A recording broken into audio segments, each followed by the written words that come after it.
नमस्कार, मैं हूं अनीशा दीक्षित आपके साथ और आप सबका स्वागत है हमारे इस खास शो डॉक्टर टॉक में। उम्र बढ़ने के साथ आंखों की समस्या लगभग हर शख्स को होती है, जिसमें कुछ समस्याएं कम होती हैं जिन्हें घरेलू इलाज से कंट्रोल किया जा सकता है, लेकिन कई समस्याएं ऐसी होती हैं जिन्हें तुरंत इलाज की जरूरत होती है। अगर इलाज समय से ना लिया जाए तो दिक्कत बहुत ज्यादा बढ़ जाती है। जरूरत है इन समस्याओं के प्रति और जागरूक होने की। आज हम अपने शो में आंखों की इन्हीं समस्याओं पर चर्चा करेंगे, जिसमें सबसे कॉमन मेडिकल कंडीशन है रिफ्रैक्टिव एरर्स और कैटरेक्ट्स। और इस पर चर्चा करने के लिए हमारे साथ हैं डॉक्टर अंचल गुप्ता। डॉक्टर अंचल कॉर्निया रिफ्रैक्टिव और कैटरेक्ट सर्जन हैं। ये नेत्रम आई फाउंडेशन की फाउंडर हैं और सोशल एंटरप्रेन्योर हैं। डॉक्टर अंचल ने नेत्रम आई इंस्टीट्यूट की स्थापना साउथ दिल्ली में की, जो 22 स्टेट्स के अंडर प्रिविलेज्ड सेक्शन के लिए काम करता है। डॉक्टर अंचल को भारत सरकार की पहली book NGOs pursuing best practices में फीचर किया गया है।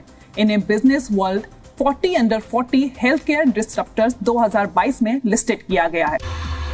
डॉक्टर अंचल, मैं आपसे जानना चाहूंगी, अब जब पेशेंट लेजिक के लिए एलिजिबल ना हो तो रिफ्रैक्टिव सर्जरी के क्या ऑप्शंस हैं?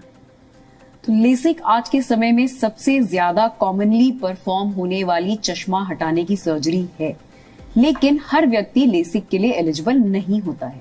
अगर आपके चश्मे का नंबर बहुत ज्यादा है, यानी कि -10 या -9 से ज्यादा है, या आपकी काली पुतली का मोटापा, जिसको हम लोग कॉर्नियल थिकनेस या पैकीमेट्री कहते हैं टेक्निकल टर्म्स में, अगर वो 500 माइक्रोन से कम है, या किसी वजह से आपकी कॉर्निया का शेप ऐसा है कि वो लेसिक को सपोर्ट नहीं करती, या फिर आपकी कॉर्निया बहुत ज्यादा ड्राई है, इन सभी परिस्थितियों में आप लेसिक के सूटेबल कैंडिडेट नहीं होते।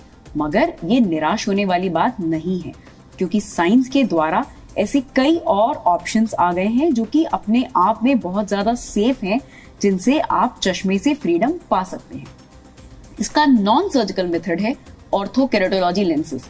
ये स्पेशल प्रकार के लेंसेज होते हैं जो स्पेशली आपकी आंखों के लिए कस्टम डिजाइन होते हैं, और इन्हें आप रात में पहन के सो जाते हैं और 5-6 दिन की कांस्टेंट यूज के बाद में, यानी ओवरनाइट यूज के बाद में, आप डे टाइम में चश्मे से इंडिपेंडेंस पा सकते हैं। तो यहाँ पे एडवांटेज ये है कि आपको सर्जरी से अंडरगो नहीं होना पड़ता, मगर डिसएडवांटेज ये है कि रोजाना रात में आपको इन स्पेशल लेंसेज को लगाना होता है और रोज सुबह आपको उसको उतारना होता है, ताकि आप दिनचर्या के 15-16 घंटे बिना चश्मे के बिता सकें। दूसरा जो सबसे ज्यादा सक्सेसफुल और मेरी one of the favourite surgeries है, दैट इज आईसीएल सर्जरी। क्योंकि आईसीएल सर्जरी में हम आपकी कॉर्निया के साथ कोई छेड़छाड़ नहीं कर रहे, यानी हम आपके आंख के नेचुरल स्ट्रक्चर को अनडिस्टर्ब छोड़ रहे हैं, और एक स्पेशली कस्टम डिजाइंड लेंस, जिसको हमारी लैंग्वेज में इंट्राओक्यूलर कोलामर लेंस कहते हैं, लेकिन आप लोगों की अंडरस्टैंडिंग के लिए एक स्पेशल कॉन्टैक्ट लेंस, जिसको हम आंख के अंदर इम्प्लांट कर देते हैं। इस लेंस को आंख के नेचुरल लेंस के ऊपर प्लेस कर दिया जाता है, और ये स्पेशली आपकी आंखों के हिसाब से डिजाइन होता है और जिंदगी भर आपकी आंखों में नेचुरल लेंस के ऊपर बैठा रहता है, चश्मे से फ्रीडम दिलाने के लिए। तो yes, in today's time with the help of science and technology, there are so many ways which can give you freedom from glasses. बिल्कुल। मेरा आखिरी सवाल आपसे है, आई डोनेट कौन कर सकता है और ऐसे क्या फैक्टर्स हैं जो आई डोनेट के वक्त ध्यान देने चाहिए? आई डोनेशन से किस टाइप के ब्लाइंड पेशेंट को लाभ मिलता है, ये आप बताएं।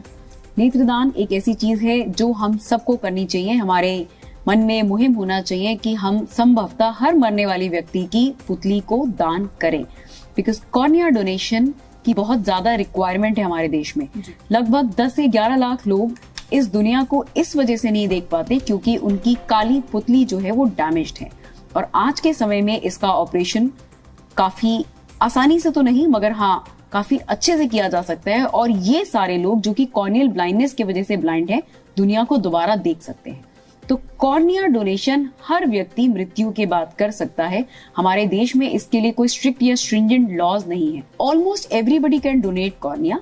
सिर्फ वो लोग जिनकी मृत्यु यदि HIV, hepatitis B, hepatitis C, किसी और प्रकार का हेपेटाइटिस, सेप्टिसीमिया, ब्रेन के कोई इन्फेक्शन जैसे मेनिंजाइटिस, एन्सेफेलाइटिस, ट्यूबरकुलोसिस, या कुछ और वायरल बीमारियां जैसे कि रुबेला हो गई, या कुछ और घातक वायरसेस होते हैं, या कोई अननोन ब्रेन डिजीज हुई, इन वजह से मरे हैं, सिर्फ इन केसेस में कॉर्निया डोनेशन को अवॉइड करते हैं। बट इवन देन ऐसे केसेस में भी जो कॉर्निया है वो किसी और की आंख में लगाई नहीं जाएगी, मगर एकेडमिक पर्पस से बाकी सर्जन्स को ट्रेन करने के लिए यूज हो सकती है। इसलिए कुल मिलाकर के लगभग हर कोई कॉर्निया को डोनेट कर सकता है। कॉर्निया जो डोनेशन में आती है, इसको इस्तेमाल किया जाता है कॉर्नियल ब्लाइंड लोगों के लिए। अक्सर लोग ये सोचते हैं कि आंख का कोई भी हिस्सा डैमेज है तो पूरी आई ट्रांसप्लांट हो सकती है। ऐसा नहीं होता है। ये समझना बहुत जरूरी है कि आज के समय में पूरी आई ट्रांसप्लांट नहीं हो सकती, लेकिन जिन लोगों की काली पुतली या कॉर्निया खराब है, उन लोगों को डोनेशन में मिली हुई कॉर्निया को हम लोग रिट्रीव करके सर्जिकली रिक्वायर्ड इंसान यानी मरीज की आंख में इम्प्लांट कर सकते हैं। तो यानी कि एक मृतक के बदौलत 2 लोग रोशनी को पा सकते हैं। आज के समय में हम लोग लैमिनर कॉर्नियल सर्जरी करते हैं, जिसमें एक कॉर्निया यानी कि हमारी एक आंख की काली पुतली 2 लोगों को लगाई जा सकती है। यानी कि एक मृतक के द्वारा हम धरती पे 4 लोगों को रोशनी प्रदान कर सकते हैं। इसलिए मैं चाहूंगी कि आप सब इस बात को अपने मन में ठाने कि हमारे प्रियजनों में किसी की भी मृत्यु हो तो 1919 पे फोन करें और कॉर्निया डोनेशन की इस मुहिम को बहुत आगे ले जा सके।